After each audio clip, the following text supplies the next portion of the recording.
நாம இப்போ கோதுமை வச்சு பன் எப்படி செய்யலாம்னு பார்க்கலாம். அதுக்கு நான் 125 ml கப்ல ஒரு கப் நிறைய பால் எடுத்திருக்கேன். அதுக்கு 1 டீஸ்பூன் அளவு நாட்டு சர்க்கரையும் 1 டீஸ்பூன் அளவு இன்ஸ்டன்ட் ட்ரை ஈஸ்டும் எடுத்திருக்கேன்.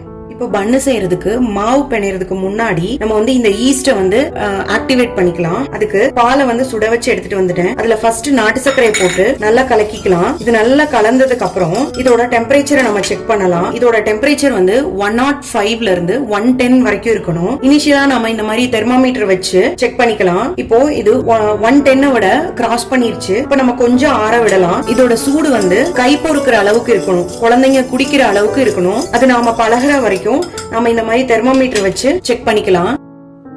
பாருங்க 109.6 அந்த மாதிரி இருக்கு. இந்த டைம்ல நான் ஈஸ்ட ஆட் பண்றேன். ஈஸ்ட ஆட் பண்ணிட்டு நல்லா மிக்ஸ் பண்ணி விட்டுறலாம். நல்லா மிக்ஸ் பண்ணிட்டு இதை ஒரு 10 மினிட்ஸ் க்ளோஸ் பண்ணி வச்சிடலாம். ஈஸ்ட் ஆக்டிவேட் ஆனதுக்கு அப்புறம் நம்ம பார்க்கலாம். பாருங்க 10 மினிட்ஸ் ஆயிடுச்சு. பாருங்க ஈஸ்ட் நல்லா ஆக்டிவேட் ஆயிருக்கு.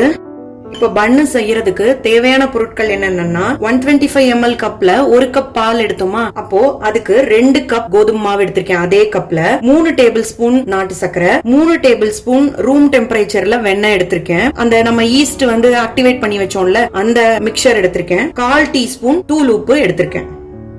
இப்ப நான் மாவு பிணையறதுக்கு ஃபுட் ப்ராசஸர் எடுத்திருக்கேன். நம்ம கையிலயும் நல்லா பிணையலாம். எனக்கு ஈஸியா இருக்கணுங்கிறதுக்காக நான் ஃபுட் ப்ராசஸர் எடுத்திருக்கேன். ஃபர்ஸ்ட் இதுல மாவை கொட்டிக்கலாம்.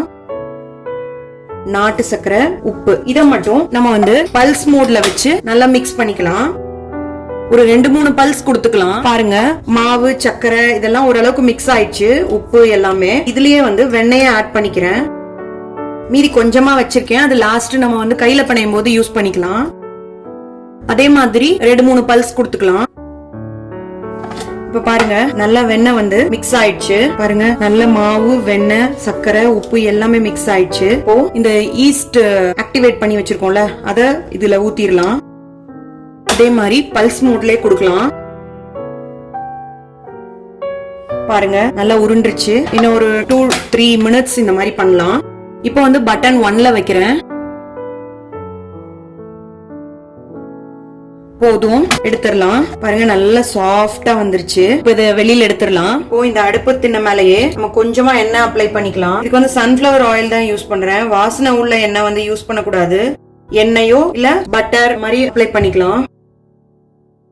பாருங்க இப்பவே நல்ல சாஃப்டா இருக்கு. இப்ப நம்ம ஒரு 15 மினிட்ஸ் கையில இப்படி இழுத்து இழுத்து பிணையணும். நான் ஏன் ஃபுட் ப்ராசஸர்ல போட்டேன் அப்படின்னா எனக்கு அந்த மாவு, சர்க்கரை, ஈஸ்ட், உப்பு எல்லாமே ஈவனா மிக்ஸ் ஆகணும். அப்பதான் நம்மளுக்கு பன்னு நல்ல சாஃப்டா வரும். அதுக்காக தான் நான் ஃபுட் ப்ராசஸர்ல போட்டிருக்கேன். நல்ல பெரிய மிக்ஸி ஜார் இருந்ததுன்னா கூட நம்ம அதுல பண்ணலாம். இல்ல கையிலேயே நம்ம நல்லா பண்ண முடியும் அப்படின்னா நம்ம கையில கூட பண்ணிக்கலாம். இந்த மாதிரி இழுத்து இழுத்து 15 மினிட்ஸ் பிசையணும். அந்த மீதி வெண்ணெயையும் போட்டுக்கலாம். கொஞ்சம் கொஞ்சமா ஆட் பண்ணிக்கலாம். மீதி இருக்கிற வெண்ணெயும் பாருங்க. இப்ப எவ்வளவு வெண்ணெய் இருக்கு. இதெல்லாம் இந்த மாவு அப்சர்வ் பண்ணிரும். எவ்வளவுக்கு எவ்வளவு இது அப்சர்வ் பண்ணுதோ அவ்வளவுக்கு அவ்வளவு சாஃப்டா வரும். பாருங்க அந்த வெண்ணெய் எல்லாம் காணாம போயிடுச்சு. நான் இதுல எதுவும் மில்க் பவுடரோ குளூட்டன் பவுடரோ எதுவுமே நான் ஆட் பண்ணல.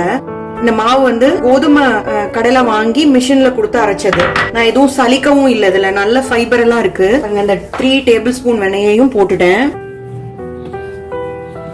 பாருங்க முதல்ல அந்த போச்சா, இப்ப கொஞ்சம் கண்டினியூஸா வருது. பாருங்க இப்ப 10 மினிட்ஸ் ஆச்சு. நல்லா இழுத்த மாதிரி வருது. அந்த போகாம வருது. எக் போட்டா இன்னும் சாஃப்டா வரும். இதுக்கு வேணும்னா நம்ம ஒரு எக் போட்டுக்கலாம். நான் எக் போடல. எக் போட்டா பாலும் வெண்ணையும் கொஞ்சம் கம்மி பண்ணிக்கலாம். சும்மா ஒரு டேபிள் ஸ்பூன் கம்மி பண்ணிக்கலாம். ஒரு 2 டேபிள் ஸ்பூன் வெண்ணெய், அந்த 125 ml கப்ல 1 டேபிள் ஸ்பூன் கம்மியா பால் ஊத்திக்கலாம். எனக்கு எக் பிளேவர் பிடிக்கல, அதனால எக் ஆட் பண்ணல இதுல. பாருங்க ஒரு 15 மினிட்ஸ் ஆயிடுச்சு. பாருங்க எப்படி நல்லா அப்சர்வ் பண்ணிடுச்சு எல்லாத்தையும். குளூட்டன் ஃபார்ம் ஆயிருக்கு பாருங்க. இது போதும். 15 மினிட்ஸ் பிசைஞ்சாச்சு. இந்த மாதிரி ஒரு கண்ணாடி பவுல்ல 1 டேபிள் ஸ்பூன் அளவுக்கு எண்ணெய் ஊத்திரலாம். இது ஃபுல்லா இப்படி அப்ளை பண்ணிட்டு இதுக்குள்ள வச்சுட்டு பாருங்க இந்த மாதிரி ஒரு பிளாஸ்டிக், இது ஃபுட் கிரேட் மெட்டீரியல், இதை வச்சு ராப் பண்ணிடலாம். நல்லா டைட்டா ராப் பண்ணிக்கலாம். இப்ப இது மாதிரி ராப் பண்ணிட்டு 1.5 hours to 2 hours வச்சுக்கலாம். இது டபுள் த சைஸ் ஆகணும். இப்ப ப்ரூஃப் பண்ண விட்டுறலாம். பாருங்க 2 hours ஆயிடுச்சு. இப்ப இதை ஓபன் பண்ணலாம். நல்ல டபுள் ஆயில் வந்திருக்கு. இப்போ நம்ம இந்த ஏர் எல்லாத்தையும் ரிலீஸ் பண்ணிடணும். நல்ல ப்ரூஃப் ஆயிருக்கு. இதை ஈக்குவல் பார்ட்ஸா பிரிச்சுக்கலாம். இப்போ மோர் ஆர் லெஸ் 50 கிராம் இருக்க மாதிரி நான் ஈக்குவலா பிரிச்சிருக்கேன். ஒரு பேக்கிங் ட்ரேல இந்த மாதிரி பட்டர் ஷீட் வச்சுட்டு, பட்டர் இல்லைன்னா ஆயில் வச்சு கிரீஸ் பண்ணிடணும். நான் சன்ஃபிளவர் ஆயில் போடுறேன். 1 டீஸ்பூன் இருந்தா போதும் ஆயில். இந்த மாதிரி கிரீஸ் பண்ணிட்டு மாவை வந்து இந்த மாதிரி நல்லா இந்த மாதிரி ஸ்ப்ரெட் பண்ணிக்கணும். இப்படி மடிச்சு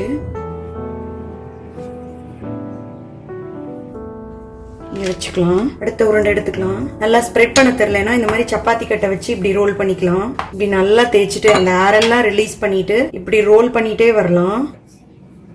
இப்ப இந்த முனையில எடுத்து இப்படி விட்டுட்டு இதையும் இப்படி டக்கின் பண்ணிடலாம். இதை இப்படி பஞ்ச் பண்ணிக்கலாம். இப்படி திருப்பி வச்சுட்டு பாருங்க, இந்த மாதிரி இருந்துச்சுன்னா இதை பஞ்ச் பண்ணிக்கலாம். இதே மாதிரி எல்லா உருண்டைகளையும் ரெடி பண்ணி வச்சுக்கலாம்.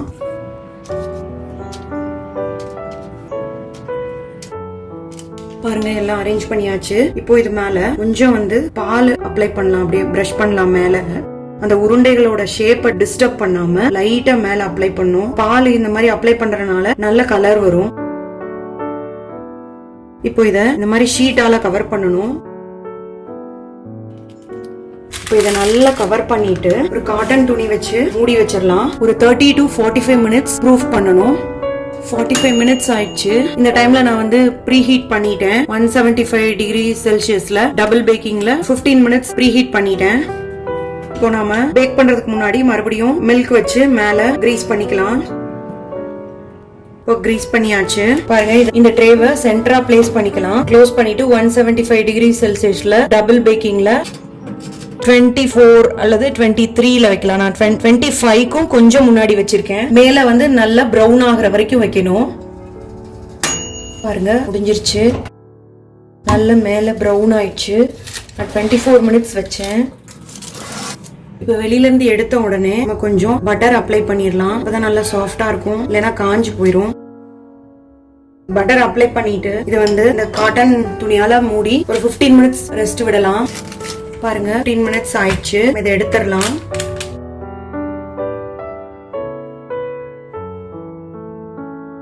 பாருங்க, அடியிலையும் நல்ல பிரவுன் ஆயிடுச்சு. இந்த மாதிரி ஸ்பாச்சுலா வச்சு எடுக்கலாம்.